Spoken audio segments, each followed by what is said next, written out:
What's happening, everybody? Welcome to the Farzy Show. My apologies for the delay.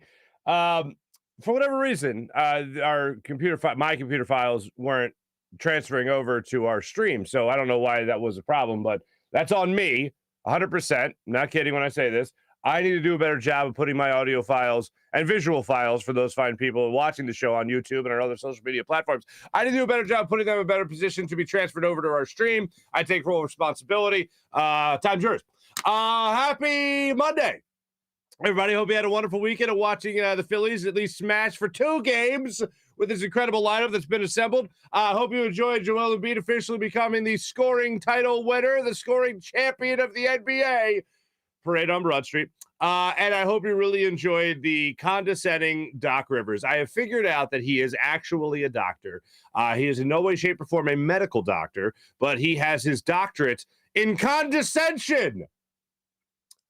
If you watched or you heard any of Doc Rivers' pre- or post-game press conferences yesterday, oh, wow.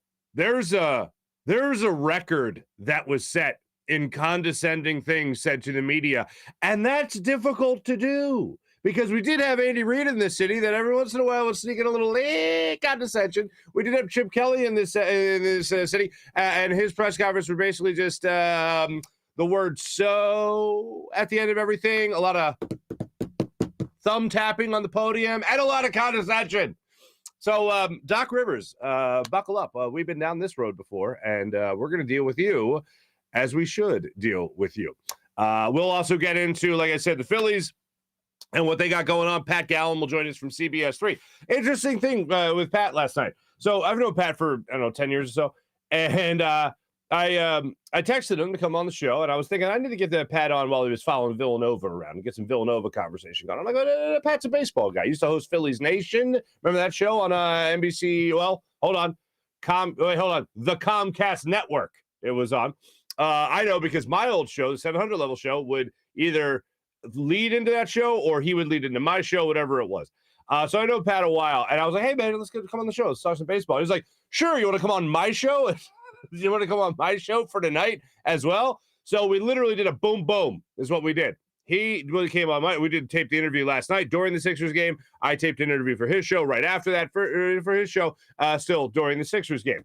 So while we were taping, we did not know who the Sixers were going to face. Now we know they're going to face the Toronto Raptors in the first round. Now that means a couple of things. One, the best version of James Harden certainly didn't play against the Toronto Raptors, which is going to be the case possibly for every game in this series. Sixers have a week off pretty much until they play that game, so that's cool. Maybe that'll help James Harden rest up a little bit, and Joel Embiid as well. But also it means that Matisse Thybulle cannot play because Matisse Thybulle flat out came out last night and said that he is not fully vaccinated. I will let you hear from Matisse Thybulle.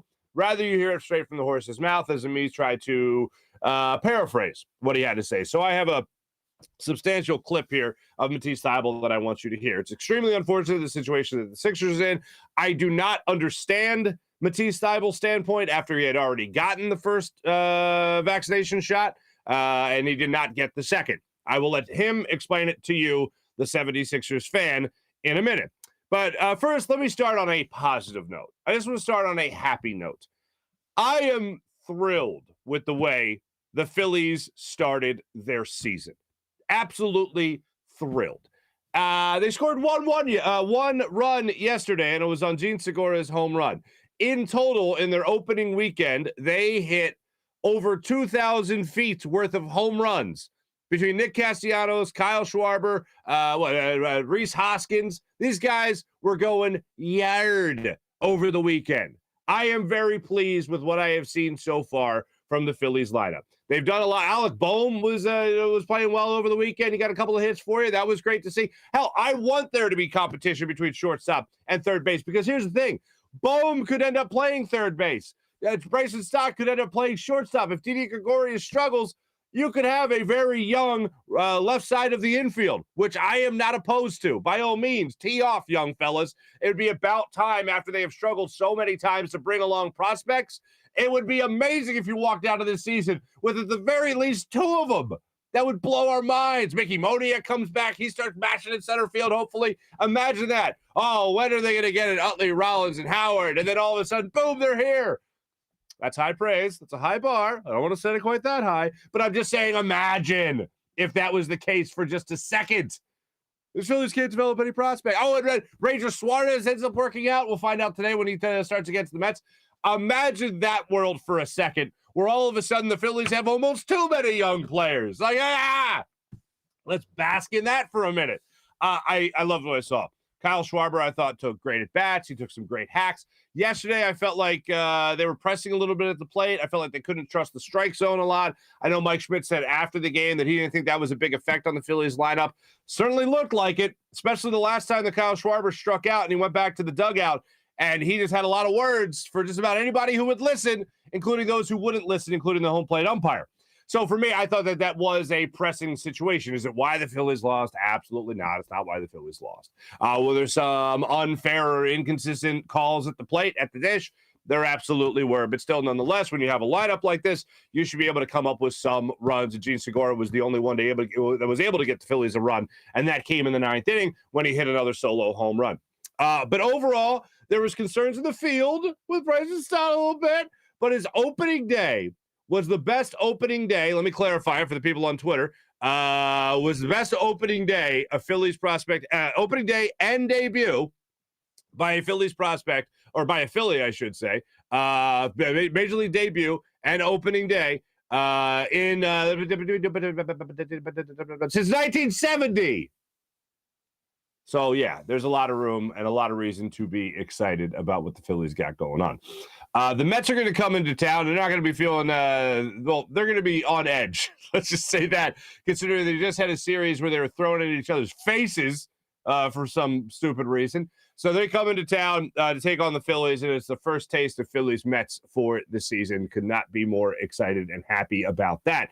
But overall, you got to be thinking, like, I was at a bar close to my house in Philly, and I was sitting there, and this is more to go with day two, but it happened on day one.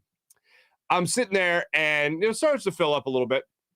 There's another gentleman there, and we're talking a little bit, and he didn't know much about Kyle Gibson, and I was like, oh, Kyle Gibson, he was having a great year last year, but then when he came to the Phillies, he had like an awful September. He got rocked and all that. So it's like, what version of Kyle Gibson are you going to get? And I don't like the fact that they call him Gibby. Like, people will just start throwing Gibby his way. Gibby in baseball is a name that you got to earn. You can't just be a Gibson, so all of a sudden you're Gibby. No. You got to earn Gibby, because you think of the great Kirk Gibson hitting the home run as he did against the Dennis Eckersley and all that. So that's what I'm thinking of. That's what I'm going after, right? And sure enough, the very next day, Kyle Gibson, Gibby, gets the start and is lights out. He's absolutely incredible. If the Phillies get that after a guy that's supposed to be their fourth or fifth starter in their rotation, I am tickled pink. I will say that phrase. I am tickled pink with the way he could perform. He was dominant in his outing. He had like 5 strikeouts for the first 2 innings or something, but he was just on fire throughout that game. I was blown away with what he was able to do. And the optimist in me said, all right, this is the guy the Phillies got last year. This is who they wanted to get in the back end of the rotation to round things out. This is exactly who it is. The other was, and I'm not sure if it was his first start of the season or not, but Vince Velasquez. Ooh, did you guys just go, oh, Vince Velasquez? Huh? But Vince Velasquez had that 16 strikeout game. And everyone's like, oh, my God, this is incredible. This guy's going to be great. And then he wasn't. That's where the dark recesses of my mind, they came to the front of my mind. And they went, hey, remember us?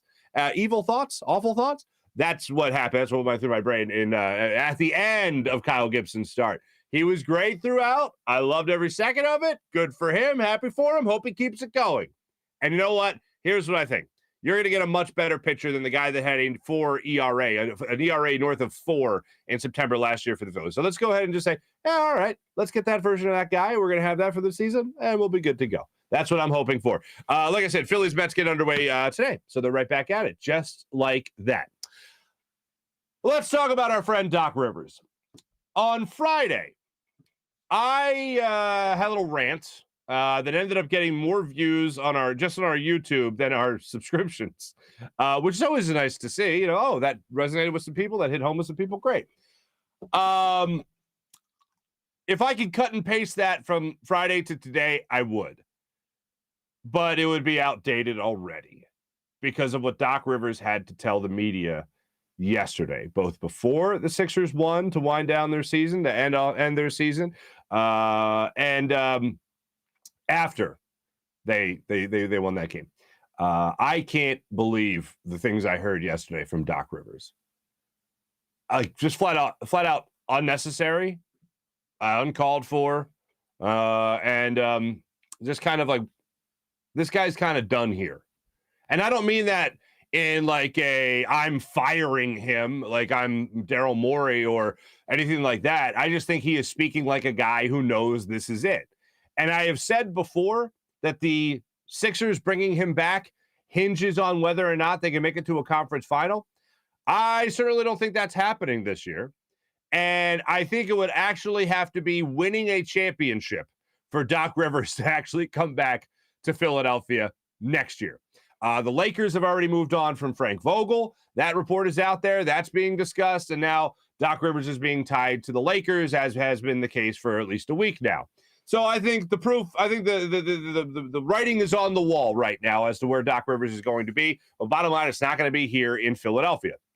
So Doc takes to the microphone before the game yesterday. I read this from our friend Tom Moore, who's been on the show a bunch. And Tom Moore came out and tweeted it saying that Doc Rivers said, "I wish I could watch the media play. Then we'd really know something." I don't want to brag, but I played in that charity basketball game over the weekend. I hit a 3 and a jumper. So, Doc, you don't want none of this smoke. All right, now that that's out of the way. Whenever anyone says anything to the effect of, "I'd like to see you go out there and shoot threes. I'd like to see you go out there and shoot free. I'd like to see you go out there and play." Okay, I'm almost 40. A lot of media members are a lot older than I am. A lot of media members are in worse shape than I am. A lot of media members have their jobs mostly because of their writing ability and their insight from afar. That is why they have their job, not because of athletic ability. That's why you have so many great, backup players that weren't the all-stars that are great managers and coaches and all that stuff. The guy I always go back to is Ted Williams with the Washington Senators. They weren't doing anything. Wayne Gretzky, Magic Johnson, all sub-500 coaches. What do you think about these guys? So please, easy on the "why aren't you media members? I'd like to see you play." Well, there's a reason we're not playing. We're not athletes. We're here for our minds, our thoughts, the way we look at it from afar objectively. Not the way you're looking at it because you're more invested, because you're sitting there trying to root this player on, trying to groom this player into something special. It's very different. Physical ability does not equal mentality or knowledge. So let's just push that stupid thing aside for a second and go to this. The Sixers go out and they win last night. Paul Reed gets 25 points. A lot of people want Paul Reed to have success in the NBA, and you should.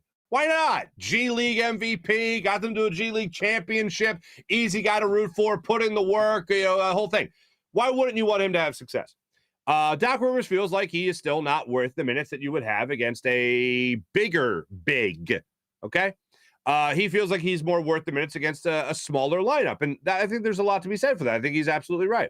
But last night he goes out there, he gets you 25 points, a career high. He goes out there and he dominates, and he was great last night. And Matisse Thybulle had a great game for himself as well. Really impressed with what the Sixers were able to do last night with Paul Reed in the lineup. After the game, you just think to yourself, there's a better way to do this. Doc Rivers last night on Paul Reed and the performance he had against the Detroit Pistons as the Sixers wind down their season. Here is Doc Rivers on Paul Reed.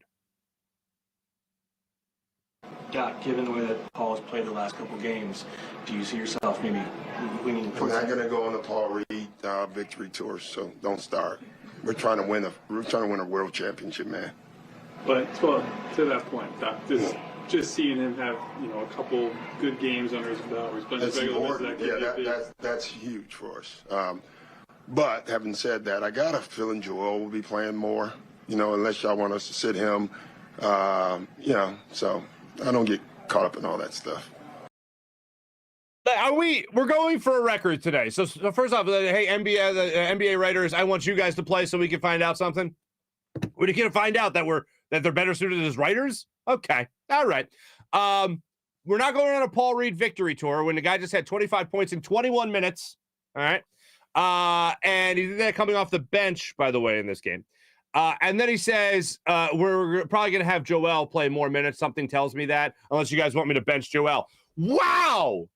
This is a record already in condescension in one press conference. This is amazing. I remember one time Doug Collins had like this 30-minute press conference where he was just raining down on his players and how bad they were and how when he played the game, he ran out of his sneakers. And that's why, you know what, as a player, we loved Doug Collins in this city. We absolutely did. But then they just give a press conference like this. You're like, what the hell's happening, Doug? What are you doing? And now we're looking at Doc Rivers, and I'm like, Doc, I wanted you here. I wanted your authority here. I wanted your respect here. I wanted your knowledge as a player here. And hopefully that would crack the code of Ben Simmons. That didn't work, not even a little bit.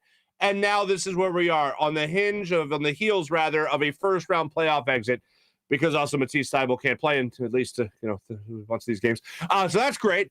So now that's where we're at right now. Now you listen to Doc Rivers as he goes on. And by the way, if you're Paul Reed and you hear that, what the hell, man?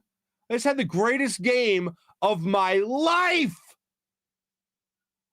And you're out here talking about what I didn't earn as a head coach,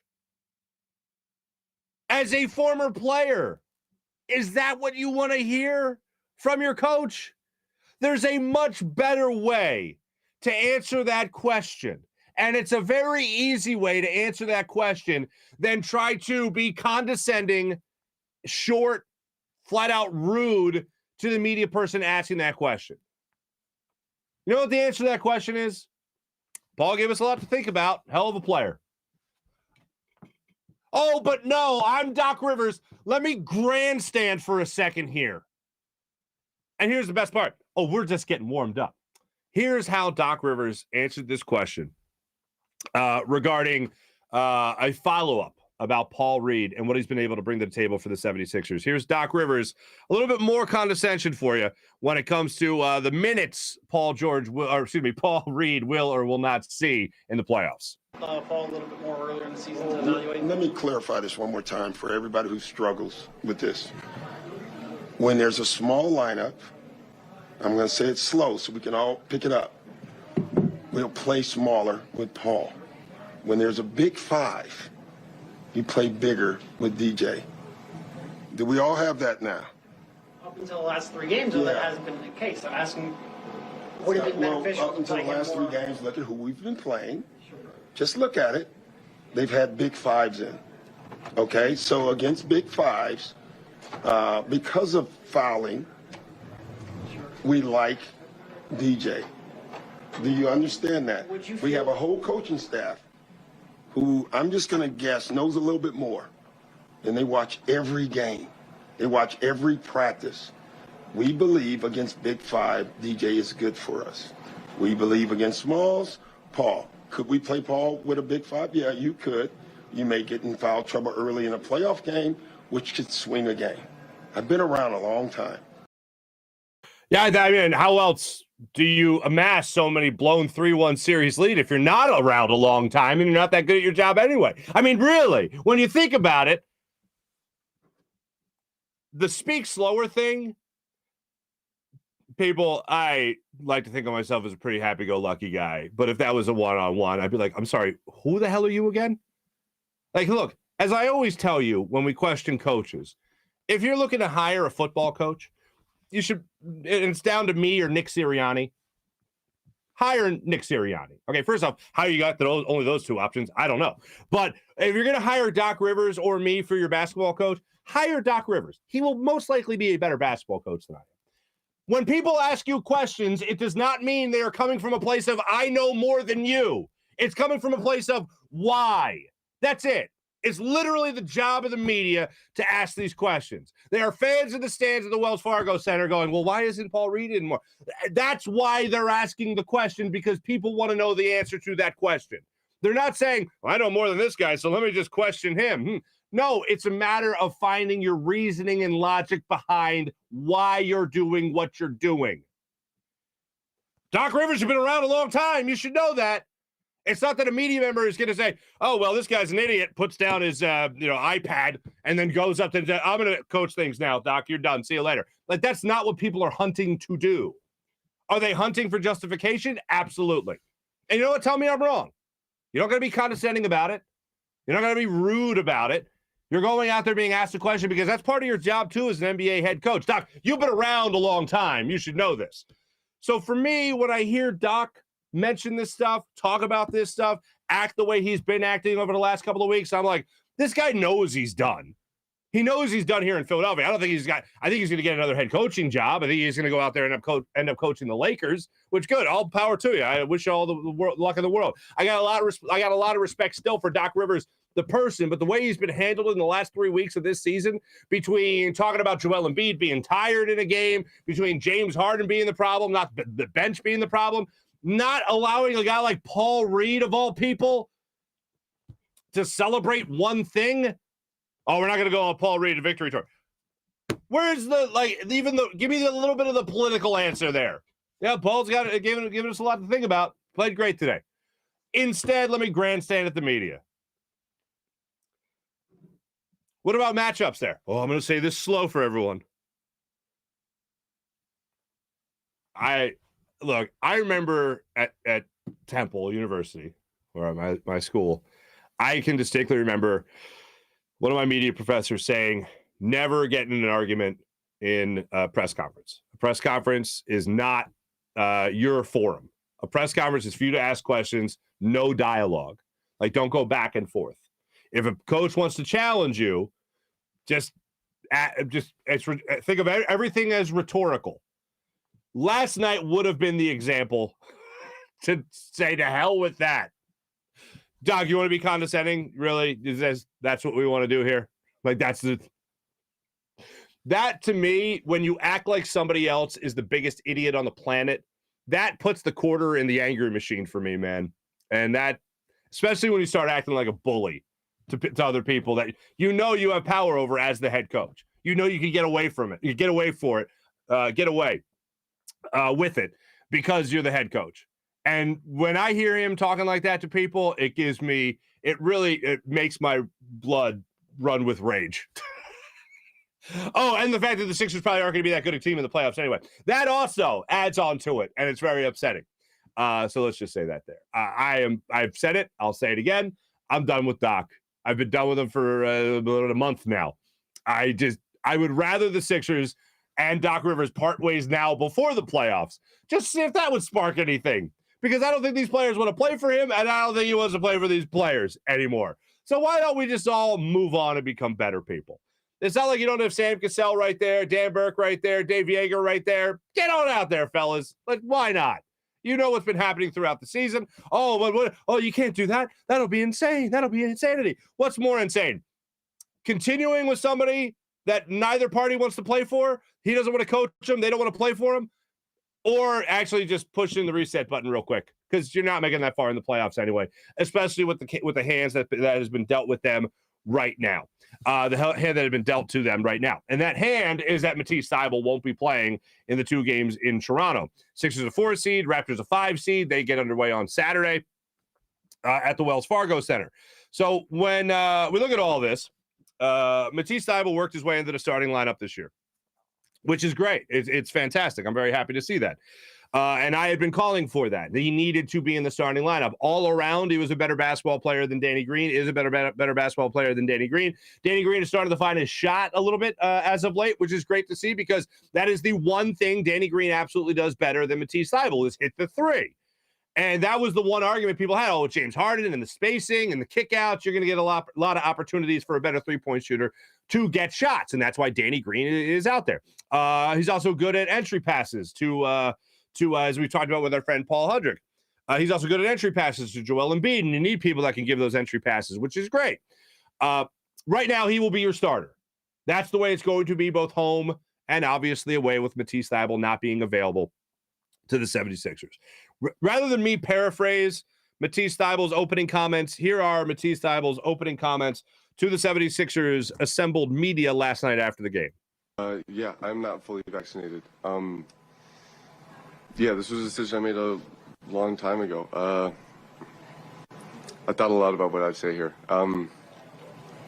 Essentially, I made this choice and I thought I can keep it to myself, I could keep it private, but people are always going to wonder why. So I was raised in a holistic household where anti-vax is not like a term that was ever used. It's a weird term that has kind of been thrown around to just label people, but we grew up with like Chinese medicine and naturopathic doctors, and just with that upbringing coming into this situation, I felt like I had a solid foundation of medical resources that could serve me beyond what this vaccine could do for me.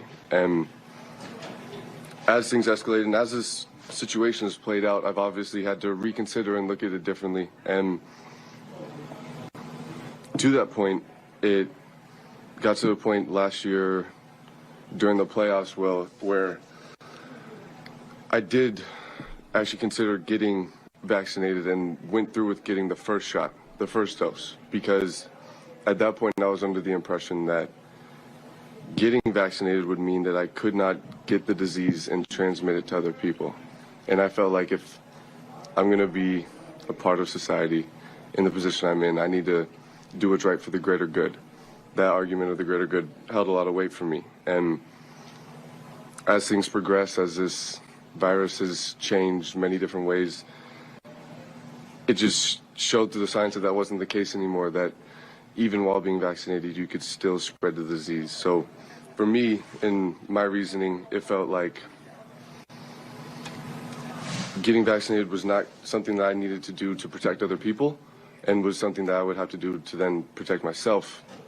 And without being considered in like the holistic background of my upbringing and just the way I view medicine in general, I felt like I was secure in treating myself, or not treating myself, but going to the doctors that I have to treat COVID if I did get it.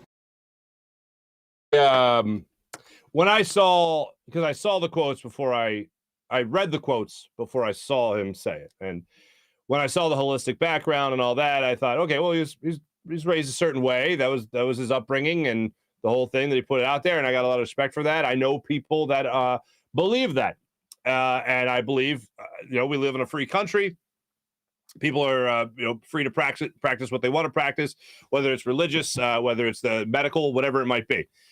The thing that I really get lost on is the idea that he got the first shot, and then afterwards only realized that it wasn't the force field against coronavirus. I mean, I know when I got my shot, I knew that. I knew that it wasn't, for lack of a better term, a cure-all. I knew that it wasn't going to protect me from everything. I know I've seen the argument where it's not a bulletproof vest, and then someone's like, no, it is, because a bulletproof vest doesn't mean you're not going to get hurt.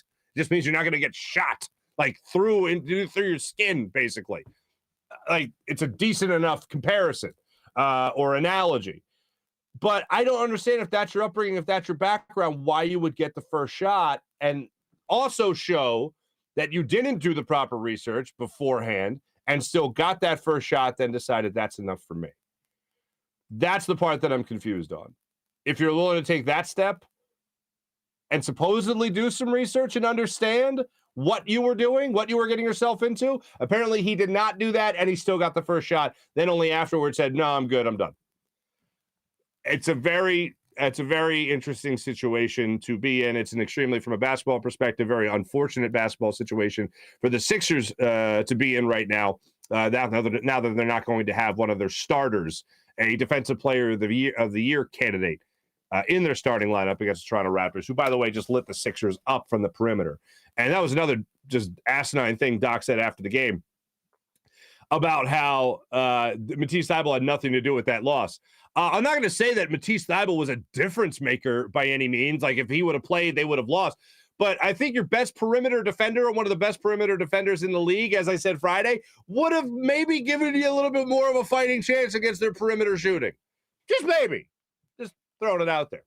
But I don't play basketball professionally, nor have I ever. Actually, no, that's not true. I played one game professionally for the Harlem Globetrotters. I signed the contract. No big deal. Still have the basketball to prove it. But for me, I don't know how you could be. Again, he said the term anti-vax is just a weird thing, and I agree, but I don't understand how you could be so against it to the point where you don't do research, you get the shot, do research, don't get the second shot. That just seems like that's a tough pill to swallow, no pun intended there. So that's Matisse Thybulle on why you won't be seeing him play in at least 2 games against the Raptors, the first 2 home games for the Toronto Raptors. Sixers start the series here in Philadelphia. Bottom line is, through the season, the Sixers were 1-3 against the Toronto Raptors. Joel Embiid averaged about 29 points per game in that time.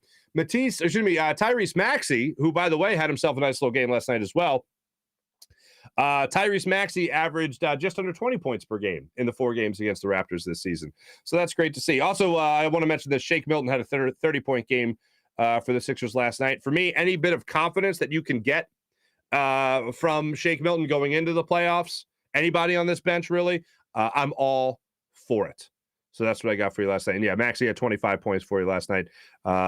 He and Paul Reed both with 25. Let me tell you, ladies and gentlemen, before we get to our guest today, Pat Gallen, let me tell you about the amazing people at Destination Retirement, especially my man, Mike Seibert. He's a retirement income certified professional at Destination Retirement, LLC, a partner of 1847 Financial. He's an advisor for Eagles, Sixers, and Phillies fans only, and maybe next year, the Flyers. When it comes to long-term savings, why are you giving up current enjoyment of your income? The answer is to have an income stream in retirement. It only makes sense then to understand how retirement income streams work so that you can direct savings in ways that give you the highest income when you retire. Think of it like climbing a mountain. Is the objective just to get to the top of the mountain? No. The objective is to climb the mountain, get to the top, wave, take a selfie, and then safely get down the mountain. Going up the mountain is your accumulation phase. Going down the mountain is your distribution phase. These are the 2 different phases of financial life, and each should be addressed separately. This month, let's talk about college planning. We all know that college is expensive, and have you thought about this? Have you thought about how it's going to affect your retirement? Well, let Mike show you an effective and efficient way to help pay your kids' college and still retire on your own terms. The first step is to avoid starting your growth cycle over by depleting accounts like 529s for big expenses like college. You don't want to lose your position in your financial growth cycle and have to start all over again because you can't get that time back. Instead, set yourself up with the ability to use vehicles that you can take money out of without starting your growth cycle over again. Find out how your annual retirement savings can help your college savings. Then your annual college savings can also help your retirement savings. Look at that. Mike will help you set all this up. Mike will set it up in your own portal in Retirement Analyzer. Then use the software to help navigate through the different phases of your financial life. For questions or to set up a meeting with Mike, email him. How easy is this? Email him at gobirds@1847financial.com. That's gobirds@1847financial.com, or call his office at 484-275-6035. That's 484-275-6035. You can also visit their website at destinationretirement.com. And as always, go Birds and play the song. How about Steven Singer of Steven Singer Jewelers, the other corner of 8th and Walnut, right on Jewelers Row in Philadelphia? Do what I do when it comes to all your big jewelry purchases. Check out my man Steven Singer of Steven Singer Jewelers, where every day you get the perfect price. One place, one price, the perfect price every day. And how about the beautiful 24-karat gold-dipped creamsicle rose? The new beautiful rose from Steven Singer. Steven tops himself every single year for Mother's Day, for Valentine's Day, for the holidays, every single year. And this year, remember asking Mom, we're out to the ice cream truck, hey, Mom, can I have some money? Get a good creamsicle? Hot summer day, creamsicle. Way to go. And the gold dip, 24-karat gold dip rose from Steven Singer is the creamsicle rose that you got to get Mom for Mother's Day. She will absolutely love it. She'll add it to her bouquet that you've got her. They start at just $59, ladies and gentlemen, at Steven Singer Jewelers. So do what I do. Trust the man in the other quarter of 8th and Walnut, Steven Singer of Steven Singer Jewelers. One place, one price, the perfect price every single day. IHateStevenSinger.com. Always fast and free shipping at IHateStevenSinger.com. Without further ado, let's jump on the Rothman Orthopedics guest line and talk to our good friend Pat Gallen from CBS 3.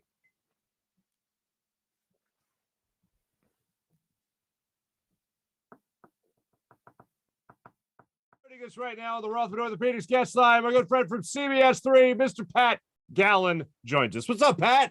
What's up, Mark? How you doing, buddy? Good to see you. It's great to see you. I know you were just traveling around with Villanova. I was going to reach out to you, and I was going to say, let me get Pat on now, talk some Nova. And I'm like, no, I need Pat for baseball. Now that baseball season's upon us, we can talk some B-ball, my friend. You don't want to talk about Villanova's run to the Final Four? That's old news now, right? Old news. For a Temple guy, that was old, like immediate. That was old at halftime. No, but no, I wish them nothing but success, blah, blah, blah. But anyway, I honestly, Pat, I can't remember just when it comes to the Phillies. Maybe individually when they signed Bryce Harper, I was excited. But in terms of what this team's potential is throughout an entire 162-game season, I can't remember a time my expectations were this high. It's been at least 10 years to have this high expectations for this Phillies squad. Yeah, it's been a long time coming for them to be able to put a roster like this together. You know what was funny? I was looking through some of the opening day starters of the last decade. Jeremy Hellickson started on opening day 2 years in a row. How is that possible? That's how bad this team was. And so, yeah, to have some star level talent throughout the lineup and at the top of the rotation, man, it's good to be a Phillies fan right now. I don't know if it's going to pan out into a World Series title, but for right now, at least, we can get excited about something. Yeah, certainly. That's funny. Jeremy Hellickson's almost on the same line as like a Robert Person type of guy. You know what I'm saying? Just to pull another random guy from the past. But when you talk about this season, the lineup is what everyone's looking at and saying this is going to be incredible. Today they score one run on a home run. Gene scored his home run late in the ballgame, obviously in the ninth inning. But how good do you think this lineup will be when they all start to really click, when they all start to really gel? I mean, I think this lineup has the ability to maybe be on par with some of the best lineups of that Utley, Howard, Rollins era of teams, just because there is so much talent. I mean, Schwarber, incredible. First at bat as a Philly, he hits one out of the park. You've got Real Muto batting second. He can be an on-base machine when things are going well. The MVP. Then you've got Castellanos, who can hit you 40 home runs. And then obviously Rhys Hoskins, who I think is going to do quite well hitting behind all of those guys. So it's such a deep lineup. And as you saw in the first two games of the series, it doesn't necessarily have to be about hitting the ball out of the park. They can manufacture runs with this lineup as well. You get a guy on base, Hoskins hits double, brings you in. And even the bottom of the lineup is going to score you some runs on occasion. I really like what Bryson Stott can bring to the table. He looks like, I don't think he's going to be a 20, 25 home run talent, but looks like a smart player. I think defensively is going to have to feel it out a little bit. But, I mean, if you're talking offense top to bottom, there aren't many lineups in Major League Baseball that can rival this one, and that alone should excite you. The rest of the team, I think, from day to day is going to upset you, but at least we know offensively they're going to score some runs. Sunday, they put up one run. Not, Charlie Manuel, not hitting weather. Definitely not hitting weather when it's 43 degrees and there's a 20-mile-per-hour wind out the right field. So it's one of 162, but I think you can be excited about the lineup for sure. I always find it funny. You can always go by the hoods in the background of the batter. If the hoods are all up in the stands, the Phillies aren't hitting. If the hoods are down, sunglasses are on, oh, baby, hit parade's happening. Switch gears real quick here. I want to talk some Sixers with you. Look, did the season end the way a lot of people wanted it to end, just in terms of the Sixers grabbing like the top seed in the Eastern Conference? No. They did that last year, and it still didn't pan out. But at least it ends with Joel Embiid getting a scoring title. Will it end down the line here with Joel Embiid getting the MVP award, Pat Gallen? No, I don't think it will. I think he is deserving of it. But look, maybe we spend a little bit too much time on Twitter, but you could sort of sense a shift maybe over the last 10 to 15 games of the year, that it was like all about Embiid up until that moment. And then it became about Jokic again. And don't get me wrong, Nikola Jokic is obviously one of the best players in the world, and he is playing at an MVP level as well, doing it on a Nuggets team where he's missing a couple of his wingmen as well. And look, I get it from the Philadelphia perspective. We want to will Joel Embiid to get that trophy. to me, it's a coin flip. I look at the numbers across the board. You look at what they've meant to their team, win, loss, whatever it might be. You could say it's a 50-50 split. I think that in seeing what I'm seeing, on a national scale, hearing what I'm hearing, I think it's going to go back to Jokic, but he is certainly deserving it in another year, a different year. He could certainly win it, but I just don't think it's going to be his year again. That doesn't mean he's not an MVP, though. To us, absolutely MVP. He's been incredible. Yes, if we were giving out the award, he would have it like a week ago. I absolutely agree. The other part of that is that, like, Giannis entered the conversation. Like, Giannis entered the chat with 2 seconds left, or two weeks left in the season. I'm like, where's this guy been? All of a sudden out of nowhere. So that was another thing that made me think maybe it's not going to happen this year for Joe, but happy he's at least got the scoring title. And I agree. I would give it to him, but I know I'm not the rest of the league. I know I'm not voting. So I think it's going to end up going back to Joker as well. Yeah, I think I agree with you. But it's so funny. Like, Giannis comes out of nowhere. Yeah, he's like averaging 30 and 12 and 6 assists. Like, he could absolutely win the MVP as well. But I think it's that, he's won it already. The other guys are the sexier names right now because we're just used to Giannis putting up these numbers, but he's at the top as well, man. It's great. Absolutely. All right. So we're in this situation at the time we tape this interview. We're not sure who the Sixers are going to play. Could be the Bulls, could be the Raptors.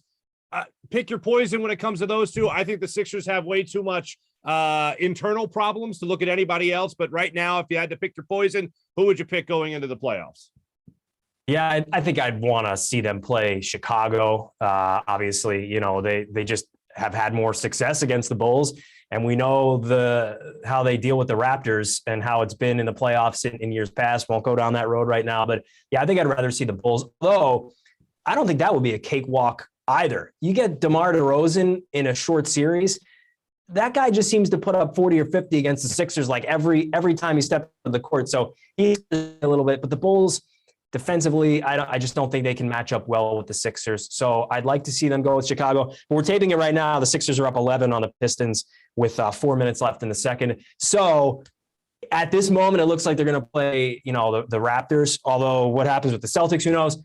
Again, I'd rather go with the Bulls than Toronto. I just don't want to go down that road again because you just not that they would lose that series, but we've seen it play out this way against Toronto. And then you can throw into it the Matisse Thybulle thing with him not being able to go into Canada, and your best defensive player might be missing a couple of games in that series. That throws another wrinkle into it. So just give me the Bulls. Yeah, I'm 100% with you. I can't imagine a world. I don't want to imagine a world, Pat Gallen, where the Sixers get James Harden, and the first thing we're talking about is a first-round exit in the playoffs. None of us want that, of course. Pat, great catching up with you, my man. Really appreciate you coming on the Farzy Show. First-time guest, my friend. I really appreciate you coming on. Look forward to having you again sometime down the line. Yeah, man. Let me know. I'm around. Absolutely. Pat Gallen joining us on the Rothman Orthopedics guest line. Thanks again to my friend Pat Gallen joining us on the Rothman Orthopedics guest line. Let me tell you about Rothman Orthopedics. Hey, maybe your knee gave out, maybe you tweaked your back, or maybe you popped your shoulder and your shoulder no longer does what it should do. Well, see my friends at Rothman Orthopedics. Because you know what? Maybe it's not just getting older. Maybe you need the Rothman approach to orthopedics. Maybe you need to get back to being you, and Rothman can help you do that. Back to running, back to walking, back to playing, back to working, back to living your life the way you want. With same-day appointments available, you can start today at RothmanOrtho.com. That's RothmanOrtho.com. Rothman Orthopedics, the official orthopedic partner of your Phillies, Eagles, and Sixers. How about WinView, the only game where fans can take on other fans and end the debate once and for all? Who is the biggest sports fan? You have those friends and family members who think they know everything about sports. Play them in a WinView contest and see if they can walk the walk as well as they talk the talk. You want to break the monotony of family dinners and get-togethers? Talk to somebody in your family or your friend and challenge them to a WinView contest and see just how much money you can win off them for making predictions on the games that you love so much. But it's not a sports book. It's not daily fantasy. It's a social gaming app where fans can take on other fans and end the debate once and for all. Who is the biggest sports fan amongst you? So do that with the WinView app. Download the WinView app right now to your phone and have yourself a good time. How about PHL Sports Station, Philadelphia Sports Station, enhancing your Philadelphia sports fan experience across all social media and blogs. That's PHLSportsNation.com. All right, I do Fox today, people. So let me tell you right now, I'm going to hit the chat check because I want to make sure you guys get yours. You know what I'm saying? Mally, Kevin, Sean, Mally, Kevin, Sean, Mally, Jim, Dan Schwartz, hello. And that's right before I was actually on the show today. So there we go. Finishing that blunt again, Mark. Daniel. 100% true. Great beard, though. Wow. Spilled the bong water again. I see, Mark. Mally. I really like two things have thrived. You guys hate Sealski, and you guys think I'm a big stoner.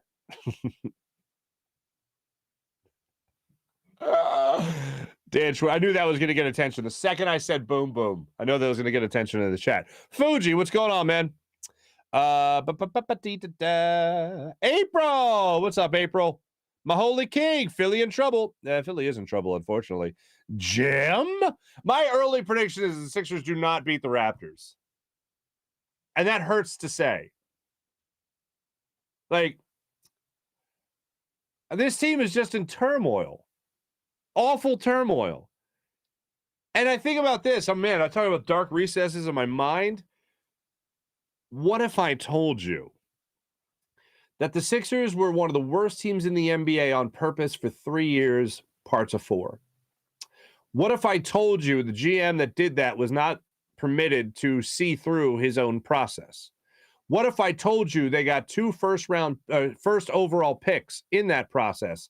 Both of them turned out to be busts, at least franchise-wise, maybe not league-wide. Like Ben Simmons might be good again. I don't know, whatever. Well, I'm even trying. But both those guys turned out to be busts. Sorry, Joel Embiid, not a first overall pick, but a 3rd overall pick, ends up never winning an MVP because I don't think he's going to win this year, unfortunately. I would give it to him. I think if he had my vote, he has got my vote if I had a vote. So I think that's big. And he won a scoring title. A scoring title by your center, the first one since Shaq, that might be the crown jewel of the process. Yeah.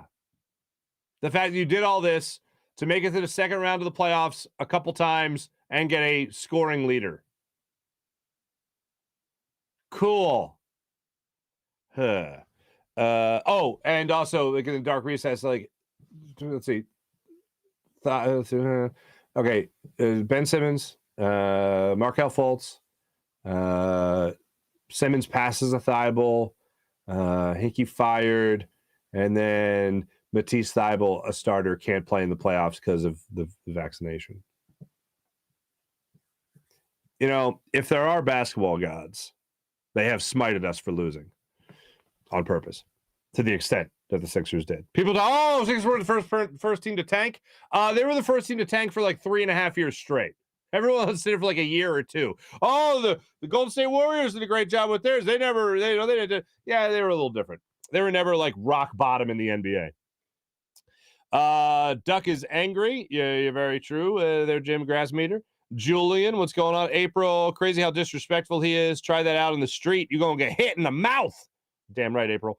Condescending and rude is a fun way to go, Mark. Dan, you're not wrong. Jim Grassmeter, Duck is angry at Reed because he actually tries to get offensive rebounds, something the rest of the team doesn't do. That's a fair point.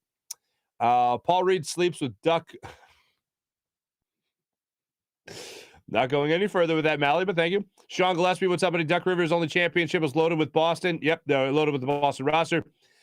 Should have won at least another one. He is grading. That is very point. Jason, what's up, Jason? Farzy Media Masterclass. Love it. Doc should be required to watch this on his new team next year. Bill Ordine, former Eagles beat writer for the Inquirer back in the day, was a professor of mine at Temple. Great guy. Me and my buddies would stay after class just to listen to his stories like the Fog Bowl and all that stuff. Great teacher. Really enjoyed him. Real Time. What's up, Real Time? I respect Thybulle's decision. He was raised a certain way. Now as an adult, he has to make his own decision. He knows those decisions have consequences for himself and now others. Very true. Anyone want to sign a petition for Duck Rivers to let him go? I'm not opposed to it. Fieldy? Is it Fieldy? What's up, Fieldy?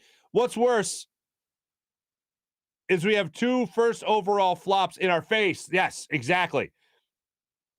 Anyone else screen flashing? No, that's probably me, Mike. That's probably me from the espresso, or as you guys call it, the bong water. Anyway, someone called the coach who won the CYO championship last year.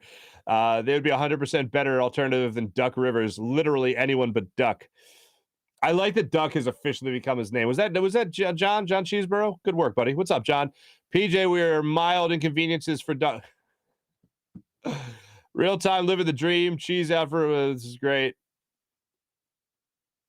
Yeah, it looks like their sisters are going to go to the bench probably for the next head coach.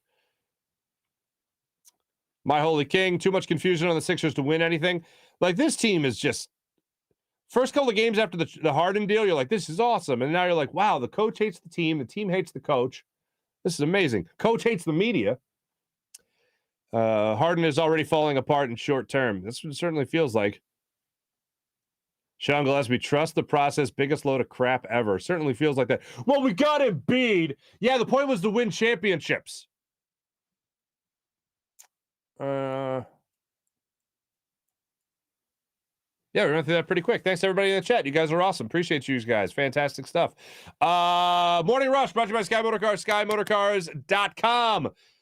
Ladies and gentlemen, Sixers will be back in action on Saturday against those aforementioned Raptors. And as part of that, the Sixers will tip off at 6 o'clock in South Philadelphia. Once again, they are the 4th seed. The Raptors are the 5th seed. So the 2 games in Toronto, the Sixers will not have an opportunity to have Matisse Thybulle. They will not have an opportunity to have Matisse Thybulle in that. As for the play-in tournament in the NBA, that gets underway, I believe it's tomorrow. Tuesday. Tuesday, you got the Cavaliers at the Nets, Clippers at the Timberwolves. Wednesday, you got the Hornets at the Hawks, and then you got the Spurs at the Pelicans. Those last 2 games I mentioned are on ESPN. Previous 2 games, Cavs in Brooklyn, TNT, as well as Clippers and Timberwolves on TNT as well. And that gets underway on Tuesday. Thanks for watching. Thanks for listening, everybody. Catch me on Fox. I'll be coming up on Fox a little bit later this morning at 7:45. Talk to my friends Alex Holly and Mike Jarrett. Thanks for watching. Thanks for listening. Thanks for bearing through the powering through the first 5 minutes where we couldn't get the hell on the show. And again, that's my responsibility, folks. My thanks to Jim Hyde, who produced the program, did a phenomenal job. This is a Buzz Sports Entertainment production. My name is Mark Farzetta from the Steven Singer Studios. This is the Farzy Show, presented by Destination Retirement, DestinationRetirement.com.